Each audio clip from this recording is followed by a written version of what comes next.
Canto 11. Delay, the divisions of lower hell, violence, fraud, treachery, distinction between malice and incontinence, art, industry, as nature's child, God's grandchild. At the edge of a high cliff made by great rocks broken in a circle, we came above a crueler crowding. And there, because of the horrible excess of stench cast up by the abyss, we moved back beside the lid of a great tomb, where I saw writing which said, I hold Pope Anastasius, whom Photinus drew from the straight way. Our descent will have to be delayed, so that our sense can become a little accustomed to the evil smell, and then we can disregard it. So my master, and I to him, find something to compensate, so that the time may not be lost. And he, you see I am considering it. My son, within these rocks, he then began to say, are 3 smaller circles descending step by step, like those you are leaving. All are full of cursed spirits, but so that later the mere sight of them may suffice, hear how they are constricted and why.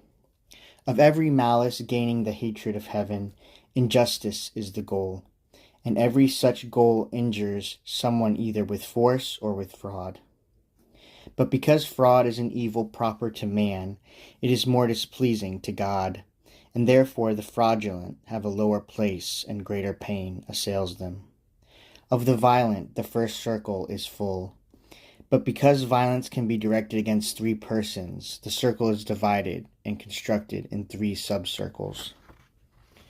To God, to oneself, and to one's neighbor, one can do violence, that is, to them and to their possessions, as you will hear with clear reason. Death by violence and painful wounds can be inflicted on one's neighbor, and on his possessions ruin, fires, and wrongful extortion.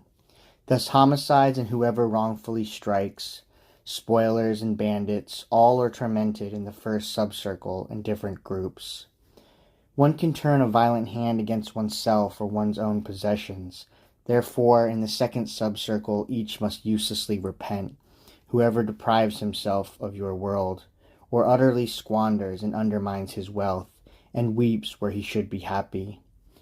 One can use force against the deity by denying it and cursing it in one's heart, or by scorning nature and its goodness.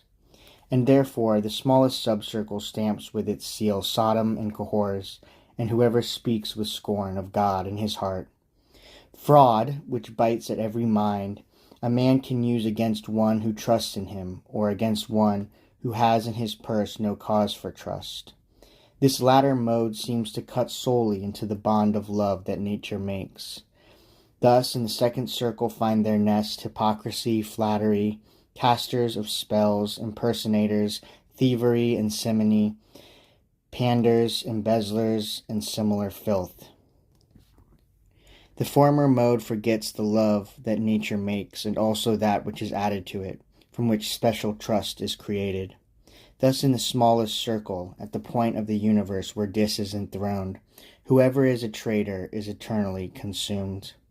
And I, Master, your reasoning proceeds most clearly, and divides very well this pit and the people it possesses. But tell me, those of the greasy swamp, those driven by the wind and beaten by the rain, and those who collide with such harsh words, why are they not punished inside the ruddy city, if they are under God's wrath? And if not, why are they treated so? And he to me, why does your wit, he said, so wander from its usual course? Or where does your mind gaze mistaken? Do you not remember the words with which your ethics treats so fully the 3 dispositions that heaven refuses, incontinence, malice, and mad bestiality, and how incontinence offends God less and acquires less blame?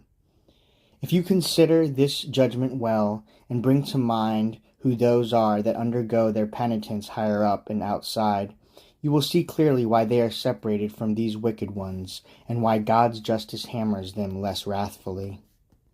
O sun that heals every clouded sight, you content me so when you resolve questions, that doubting is no less pleasurable than knowing. Turn back a little yet again, I said, to where you say that usury offends God's goodness, and untie that knot. Philosophy, he said, to one who understands it, notes, and not merely in one place, how nature takes its course from the divine intellect and art. And if you take good note of your physics, you will see, after not many pages, that your art follows nature as much as it can, as a disciple follows the master, so that your art is almost God's grandchild. From these two, if you bring to mind the beginning of Genesis, we must draw our life and advance our people. And because the usurer holds another way, he scorns nature in herself and in her follower, since he puts his hope in something else. But follow me now, for I desire to go. The fishes are wriggling up over the horizon, and the wain lies entirely above the northwest wind, and it is far to the place where we must climb down this bank.